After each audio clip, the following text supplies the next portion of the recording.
Oi, oi, boa noite! Obrigada por estar aqui comigo no mais um Vista Fina. A gente está sempre monitorando e acompanhando a interação de vocês nas nossas redes. Todos os nossos programas sempre estão lá na nossa playlist. E o melhor de tudo é ter você aqui comigo. Mas hoje, uma entrevista super especial com o professor Edson Aires. Professor, muito obrigada pelo teu tempo.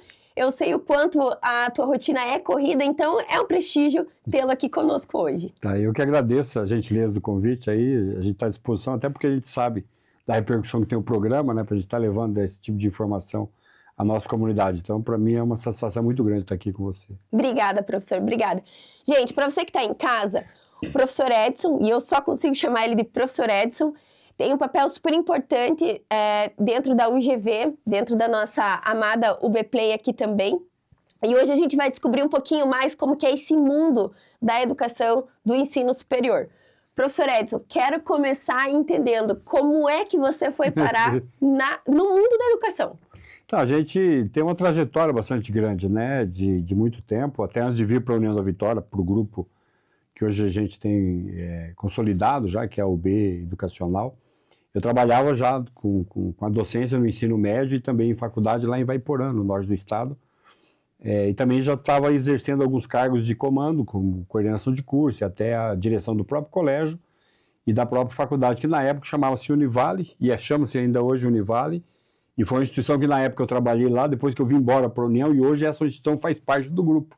Olha que legal. Na sequência a gente acabou adquirindo tanto a faculdade como também o colégio junto, né? Então hoje é uma das nossas coligadas, a gente adquiriu um pouquinho antes da pandemia e a gente conseguiu então ordenar bem lá, até se desenvolver bem na região de Ivaiporã, do Vale do Ivaí, e a partir daí que a gente começou a discutir muito essa questão de educação, porque a gente fala de UGV agora, porque na época era no Iguaçu, porque a gente fala de grandes marcos, né? E a gente esticou o grupo, né? Porque nós vamos aqui do Vale do Iguaçu até o Vale do Ivaí, lá em cima no estado do Paraná. Então foi mais ou menos nesse papel.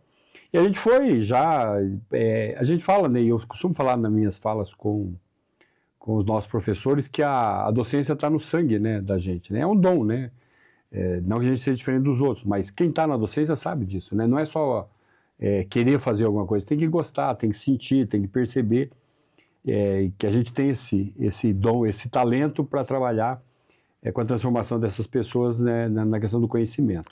Então, desde já há muito tempo, a gente vem trabalhando nessa área, independente da outra instituição que trabalhava, ou essa, ou agora Campo Real em Guarapuava. A gente tem uma afinidade com a educação, né? A gente tenta promover essas melhorias, ou até na formação de bots profissionais, essa preocupação que a gente tem em melhorar a condição de vida dessas pessoas que procuram o ensino superior, até para atingir um objetivo, uma meta, um sonho. Independente da instituição que a gente está, embora as nossas fazem parte do grupo, mas está no sangue essa questão da docência, né, da educação, e que a gente sempre acreditou, e a maioria das pessoas sabem disso, que é a educação que pode colaborar para transformar a vida das pessoas e as pessoas ajudarem os outros a melhorarem também. Então, vem já de muito tempo e a cada ano a gente foi trabalhando. Nós tivemos aqui, vindo para a União da Vitória em 2001, né, montar a Uniguaçu na época. 24 anos 24 já, né? anos, 24 anos de UGV, né? Uniguaçu, UGV. Parece que foi ontem, né? E aí a gente até comentava essa semana, grande parte da vida profissional da gente, a gente deixou dentro dessa instituição, né? Então, isso tem um papel importante nessa referência. Então, essa questão da educação surgiu disso, né? Principalmente da docência, de estar em sala de aula. Eu sou formado na área de geografia e na área de administração também, com a minha titulação toda na área de gestão. E a própria geografia, né, que é uma área da licenciatura, então a gente vem trabalhando muito. Eu trabalhava no estado como geógrafo e concursado, aquelas coisas tudo, abandonei porque eu vi que a minha área era outra, né, fui para a iniciativa privada, para a área da docência, no começo na área de geografia, geologia, geografia física, essas coisas. Inclusive aqui em União, no comecinho, eu trabalhei num cursinho, dando aula no cursinho, porque era uma coisa que você gostava, né. Só que sala de aula tem um calor diferente, né? A sala de aula é outra coisa. A gente até fala, né? Quando a gente quer desestressar, quer descansar, vai para a sala de aula. Vai pra sala. O problema é depois e antes, né? Mas o preparar, melhor é bom, né? Melhor. Então a gente sempre teve isso, né? E infelizmente não. Hoje a gente está na gestão, está conduzindo o grupo todo, mas é a sala de aula que faz a diferença, né? E graças a Deus isso permitiu, de um entendimento muito claro, de estar dentro da sala de aula, de tentar entender o outro lado da gestão, né? Então hoje você consegue desempenhar um bom papel por você conhecer as realidades, né? Tanto a do professor quanto do aluno. E também a da instituição, né? Como é que você administra tudo isso. E eu acho que isso esse tripé é um bom medidor, podemos assim dizer, para a gente poder identificar o porquê das nossas instituições terem um pouco mais de sucesso, porque você tem um estudo melhor, mais aprofundado com relação a isso. Então foi aí que a gente nasceu, né? Nesse meio, e a partir daí que a gente foi crescendo. Depois foi fazendo outros incrementos na educação, como a gente montou instituições de ensino no Maranhão, né? Nós começamos a campo em 2009, agora a gente expandiu para Canoinhas, que é o UGV. Então a gente foi crescendo, mas justamente com essa filosofia, né? Sempre a educação em primeiro lugar, e eu sempre falo que a questão acadêmica, a questão pedagógica são mais importantes, porque o lucro, principalmente da instituição privada, ou os benefícios financeiros, eles são consequências desse trabalho, né? E não é o contrário. Então a gente acha que esse é o mérito, mas é feito por gente que é da área, né? É dentro, né? A gente sempre brinca isso. Hoje, você é gestor, você administra, mas a minha formação toda é na área da docência, né? Então você consegue ter a essência do negócio, porque você administrar uma escola e uma empresa ao mesmo tempo, numa coisa só, é um pouquinho conflituoso, né? Mas graças a Deus tem tudo bem. Então foi mais ou menos aí que a gente foi.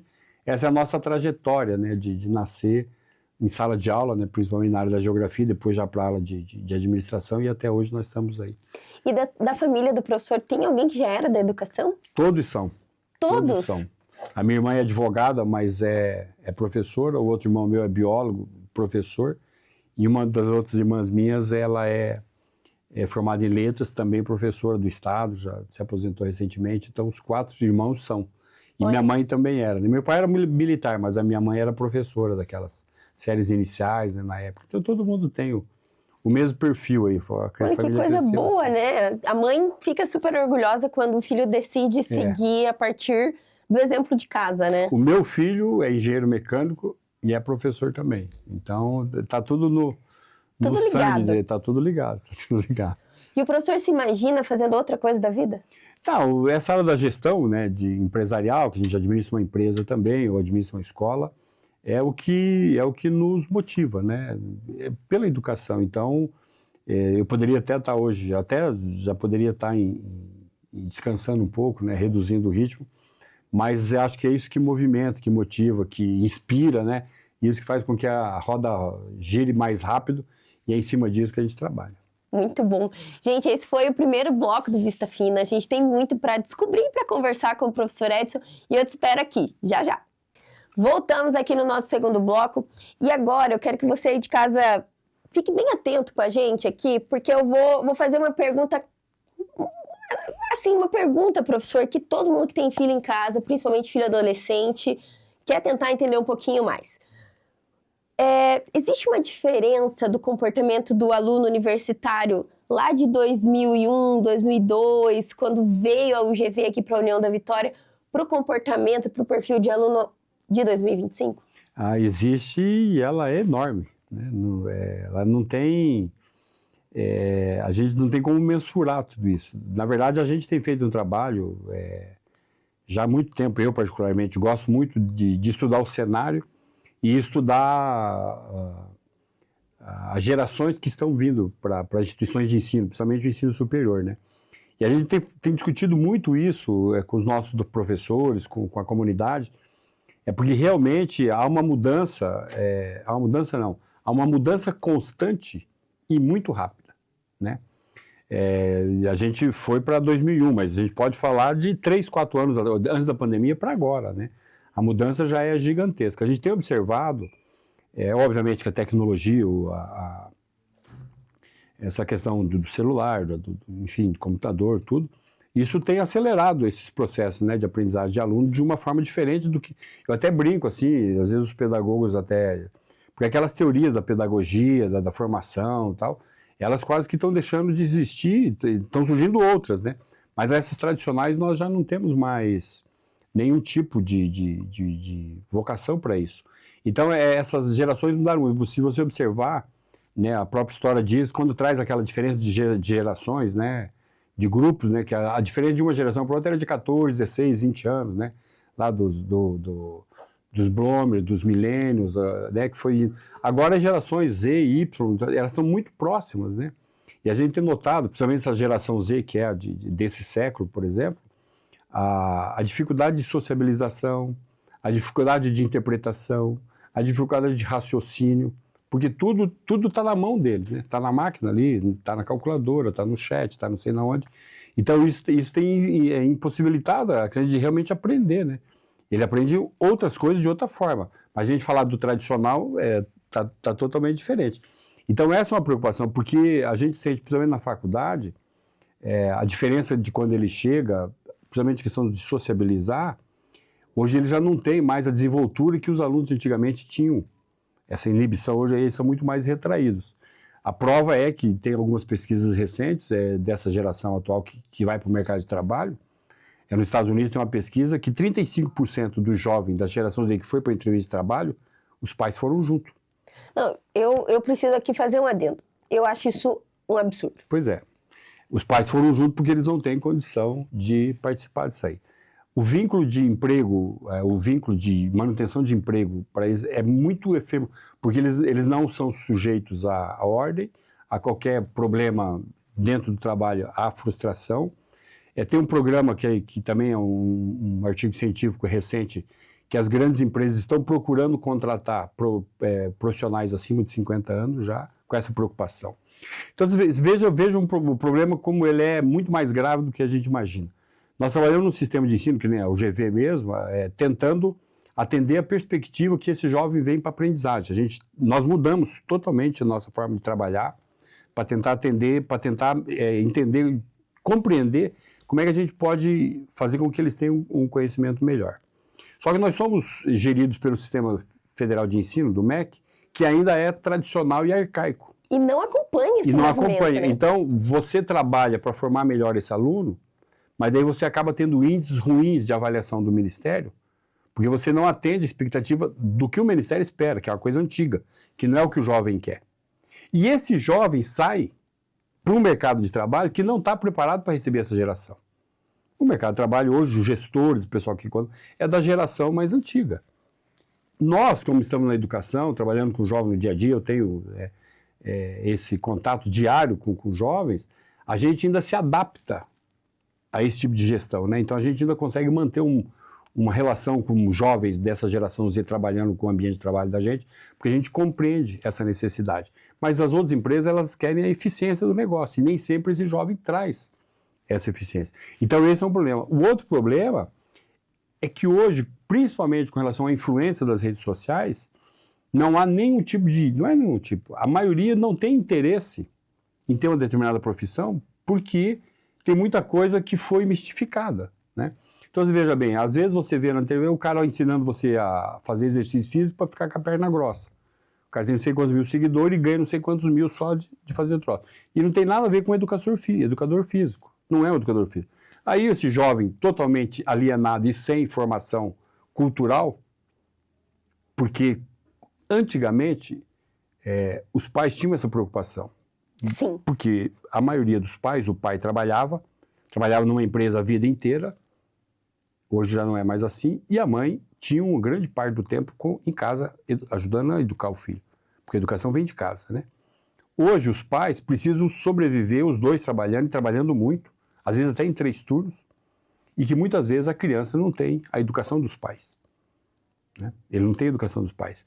Então, isso fica uma falha. Aí quando ele vai para vir para o ensino superior, ele não vislumbra um sucesso, né? Você vê que tem uma propaganda totalmente enganosa, até meme da internet, falar que engenheiro é motorista de Uber, né? É porque 2 ou 3 são mesmo. Mas no Brasil faltam engenheiros. Faltam muitos engenheiros. Civil, mecânico, elétrico, faltam bons engenheiros. Assim como faltam advogados, faltam médicos. Tem em quantidade, mas em qualidade falta.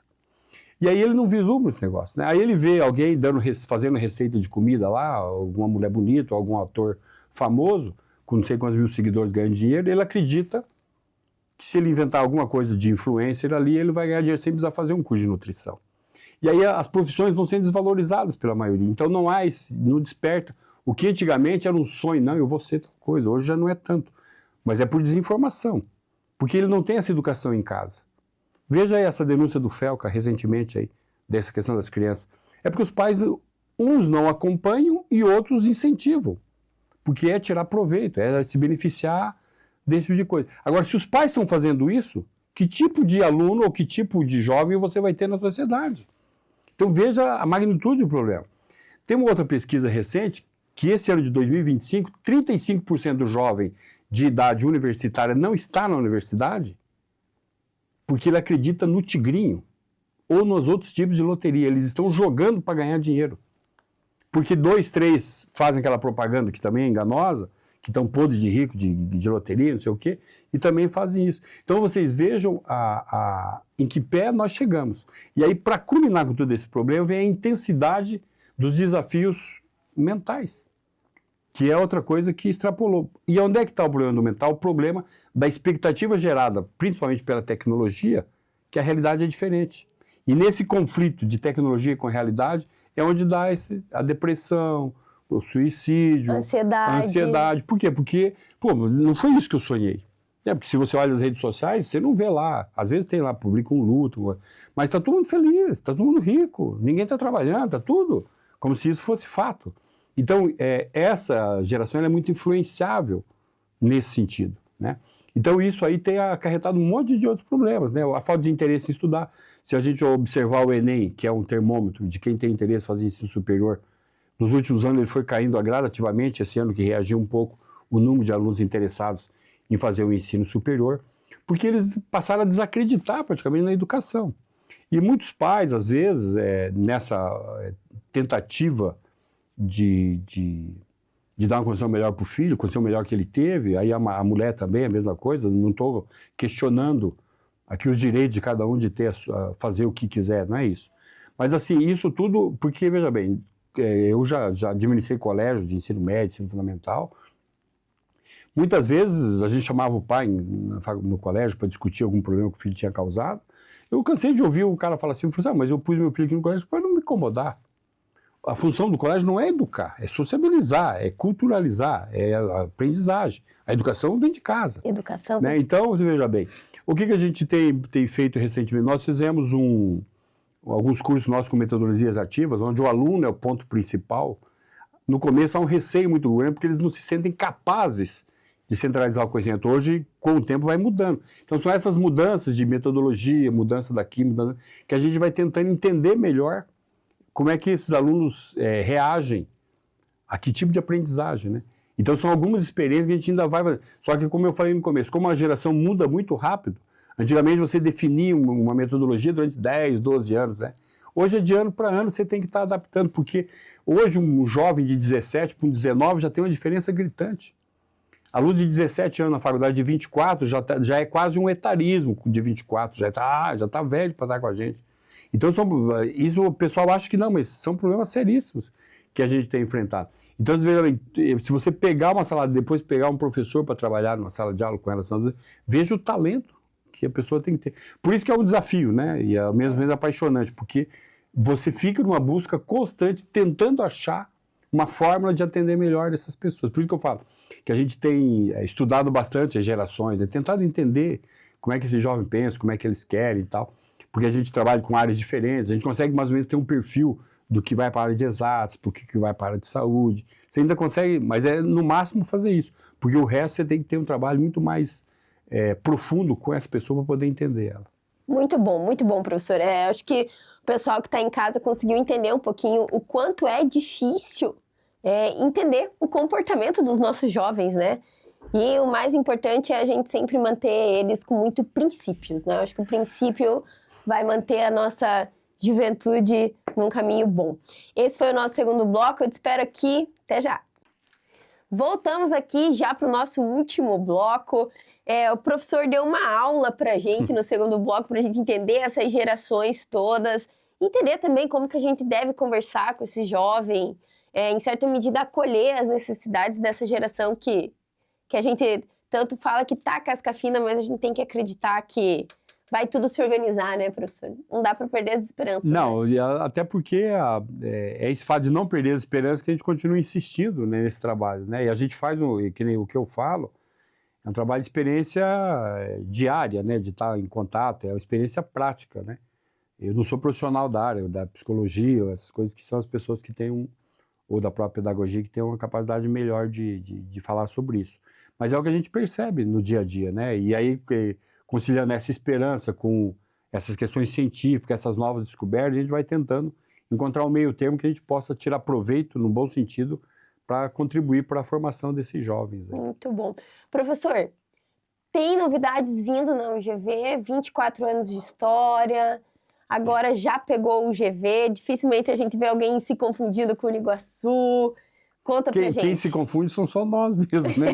Às vezes a gente vai falar e fala da Uniguaçu porque a Uniguaçu, ela, né, 20 anos aí de instituição, e foi o que deu origem a tudo, né? Que começou com 2 cursos aqui na faculdade, e hoje nós temos aí 19 cursos, vamos lançar agora a teoria ocupacional, né? Mais um curso justamente nessa temática, né?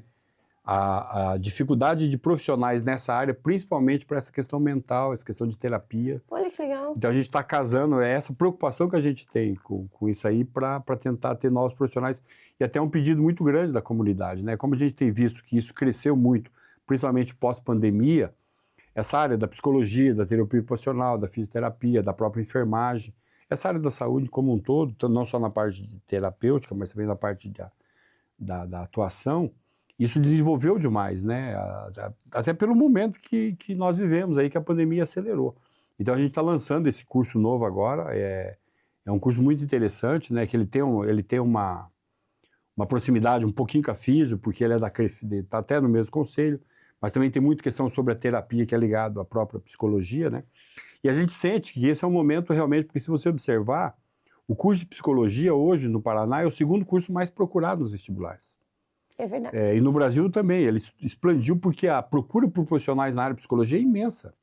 É imensa. Hoje, na Camp, aqui onde a gente tem os cursos, eles são muito procurados. Na Camp ele foi o segundo mais procurado também, justamente porque as pessoas estão vendo que há um nicho de mercado muito grande. Existem muitos profissionais, mas se você procurar algum, os caras estão com a agenda cheia. É difícil, até para a docência a gente tem dificuldade nesse sentido. Então é um curso que a gente está lançando, né? E esse ano também a UGV, nos seus 24 anos, está fazendo um trabalho muito intenso com a própria TV, né, com a UB-Play, não só com ela, mas com uma rede de comunicação que a gente quer transformar a televisão. A gente já está em vários municípios, Bituruna, São Mateus, Canoinhas, até com equipes nesses locais, né? E também agora a gente está indo para Malé, que também a gente tem uma outorga de lá, e já estamos trabalhando junto ao Ministério da Comunicação para expandir para Irati, Guarapuava, onde nós temos escolas, né?